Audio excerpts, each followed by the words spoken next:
ঈশ্বরকে ধন্যবাদ দিই যে তিনি বাঁচিয়ে রেখেছে, সুস্থ সবল রেখেছে, তাই প্রভুকে ধন্যবাদ দিই। বিশেষ করে আমি একটা বিষয় কথা বলবো।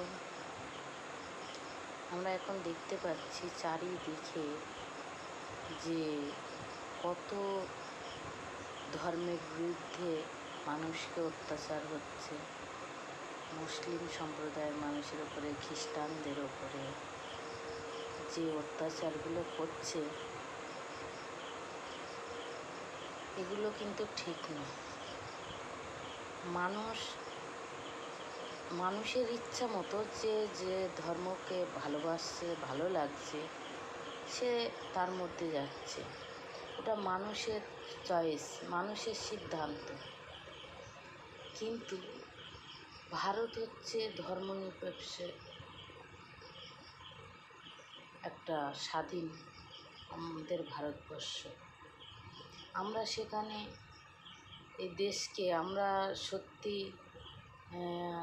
যে ভারতবর্ষ মতো আমরা একটা দেশে আছি, এটা সত্যি ধন্যবাদের বিষয়, গর্বের বিষয় যে আমরা এখানে আছি। কিন্তু এখানে এই যে কিছু কিছু সম্প্রদায়ের মানুষকে টার্গেট করা হচ্ছে, আজকে যে ধর্মের জন্য মানুষ যুদ্ধ করছে, ধর্মটা কি? ধর্মটা কি? মানসিকতা, মানবিকতা যদি মানুষের মধ্যে না থাকে, তাহলে ধর্ম করে বলে কোনো কিছু লাভ নেই। আমিও হিন্দু ধর্ম বলে তো কোনো ধর্মই নেই। তো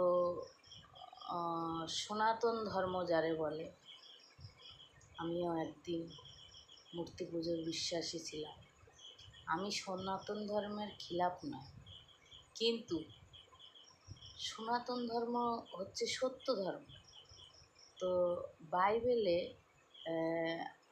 আমরা দেখতে পাই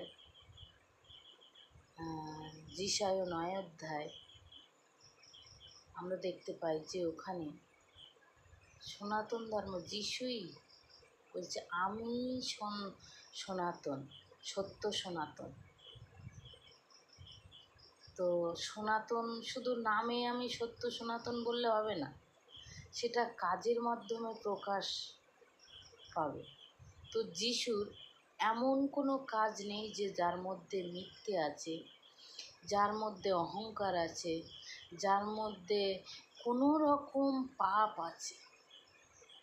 যিশুকে দেখলে আমরা বুঝতে পারি সত্যি সত্য সনাতন ঈশ্বর। আজকে কিছু মানুষ ধর্ম নিয়ে যে করছে, ধর্ম পরিবর্তন করছে টাকা দিয়ে।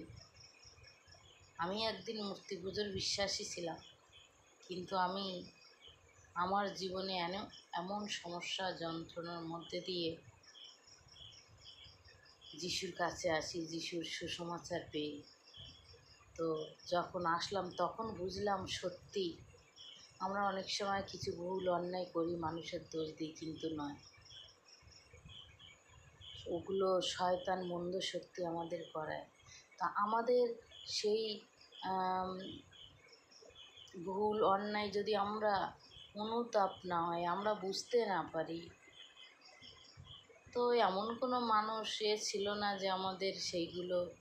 মানুষ তো মানুষের দিকে আঙুল তোলে সবসময়, কিন্তু যে ধর্মের মধ্যে ছিলাম আমার তো কোনো দিন মনে হয়নি যে পাপ অন্যায় করেছি, পাপ অন্যায়। কিন্তু প্রভু যিশুর কাছে এসে বুঝলাম সত্যি পাপ কী।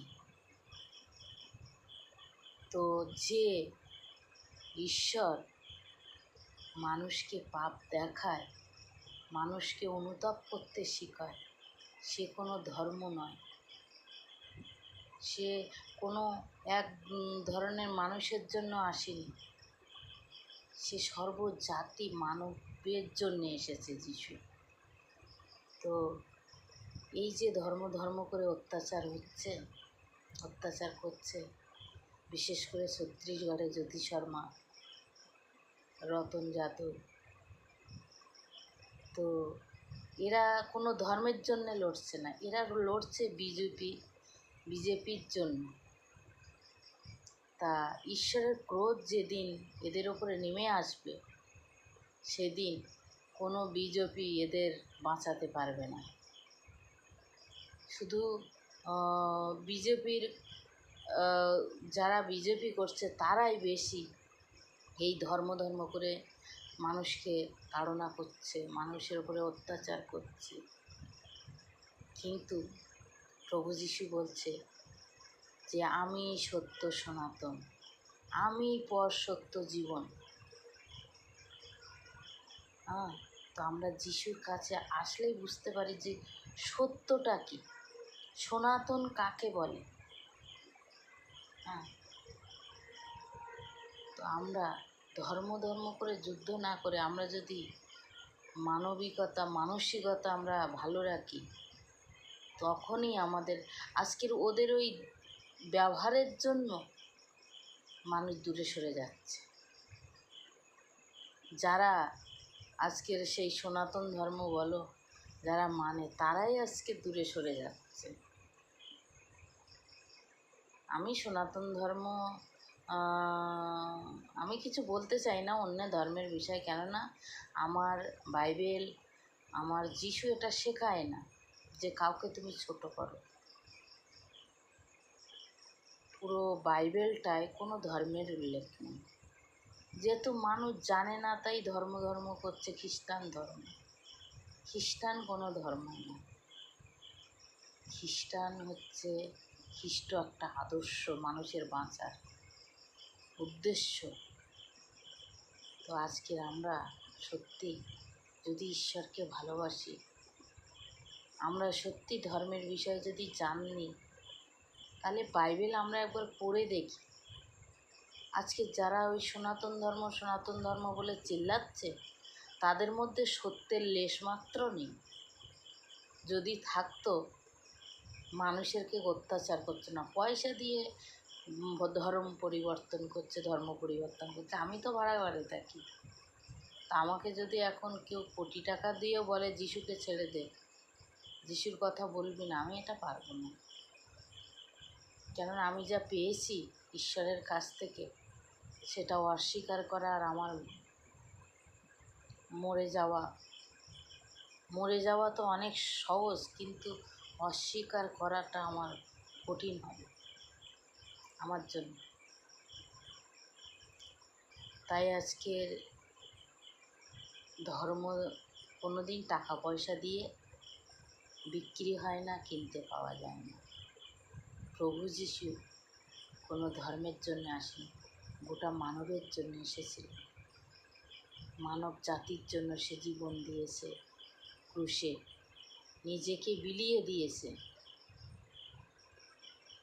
আগে আমরা বাইবেল পড়ি, আমরা যদি গীতা, বেদ, পুরাণ পড়ে আমাদের শেষ হয়ে থাকে, যদি আমরা এর থেকে কিছু পাইনি, তাহলে আমরা বাইবেল পড়ি।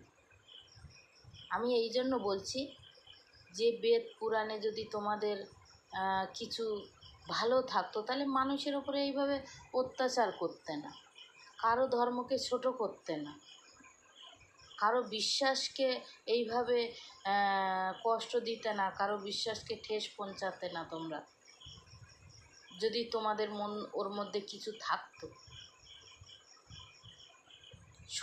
সবাই যে না তা না, কিছু মানুষ যারা ধর্ম নিয়ে এতই উতলা। আমি ধর্মকে ছোট করছি না, কিন্তু আমি তাদেরকে বলবো, যদি আপনাদের ধর্মগ্রন্থের বই পড়ে শেষ হয়ে গেছে, কিছু পাননি, প্রেম কী জিনিস পাননি, তাহলে আমি বলবো যে একবার বাইবেল পড়ুন। যিশু কোনো মানুষের ধর্ম পরিবর্তন করতে আসেনি। আজকে যত মানুষকে জেলে দিচ্ছে, এত মারছে, কেউ কিন্তু একজনও বলেনি যে আমার ধর্ম পরিবর্তন করেছে। কোথাও প্রার্থনা হচ্ছে, কোথাও সহযোগিতা হচ্ছে, পৌঁছে যাচ্ছে সেখানে। ঈশ্বর প্রভু যিশু প্রেম করতে শিখিয়েছে তার সন্তানদের। এই জন্যে তারা কিছু বলে না।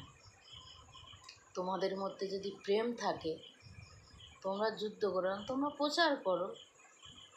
স্বাধীন ভারতে সবাই সবার ধর্মের কথা বলতে পারে, প্রচার করো। তোমরা প্রচার করে তাদেরকে নিয়ে আসো তোমাদের কাছে। টাকা পয়সা দিয়ে কোনো ভক্তিকে কেনা যায় না, বিক্রি করা যায় না। এক বস্তা চাল দিয়ে, আটা দিয়ে তোমরা বলছো ধর্ম পরিবর্তন করে। কোনো দিন এটা হয় না, হবে না, কেননা একটা ভুল কথা। যত বলছে টাকা পয়সা দিয়ে ধর্ম, কেউ তো এখনো প্রমাণ করতে পারিনি, মুখেই বলে সব। আমি তো আজকে দীর্ঘ 7-8 বছর আমি তো 1 টাকা পাইনি, আমাকে তো কেউ দেয়নি, কোনো খ্রিস্টান। হ্যাঁ, এটা বলতে পারি ঈশ্বর দিয়েছে আমাকে। তো আজকে সবাইকে বলবো একবার বাইবেল পড়ে দেখুন। বাইবেল পড়লে কোনো ধর্ম পরিবর্তন হয় না, কেউ ছোট হয়ে যাবে না। তো বাইবেল পড়ে দেখুন বাইবেলের মধ্যে কী আছে।